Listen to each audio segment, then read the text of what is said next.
বন্ধুরা আবার একটা রান্নার ভিডিও নিয়ে চলে আসলাম। দেখো বাঁধাকপি রান্না করব, পুরো একদম ঝিরিঝিরি করে কেটেছি, তাই নিরামিষভাবে রান্না করব। আর দেখো এখানে মটরশুঁটি আলু নিয়ে নিয়েছি, এখানে টমেটো আছে আর আদা আছে। তেল বসিয়ে দিয়েছি, আলুটা ভেজে নেব।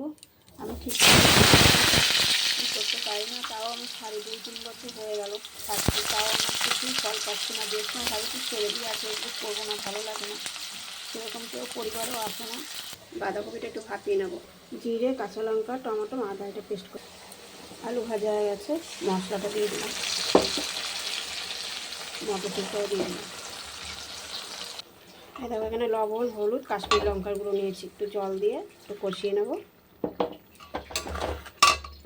মশলাটা কষানো হয়ে গেছে, আর এই দেখো বাঁধাকপিটা পুরো হালকা সেদ্ধ করে নিয়েছি, বাঁধাকপিটা দিয়ে দিলাম। এই দেখো পুরো মিশিয়ে দিয়েছি। এই দেখো একটু চিনি আর একটু গরম মশলা দিয়ে দিলাম। এই দেখো একটু ঘি দিয়ে দিলাম, এবার নামিয়ে দেবো। এটা একটু নাড়াচাড়া করে নামিয়ে দেবো। দেখো বন্ধুরা রান্নাটা হয়ে গেছে। কেমন লাগলো ভিডিওটা অবশ্যই কমেন্ট বক্সে জানাবে। আর দিদিভাই তোমাদের পরিবারে যেতে পারছে না, জানো শীতের বেলা, এখন ছোটোবেলা, ওই যখন যে সময় পাচ্ছি তখন যাচ্ছি। দিদিভাইয়ের পাশে থেকো, তোমাদের পাশে আমি আছি।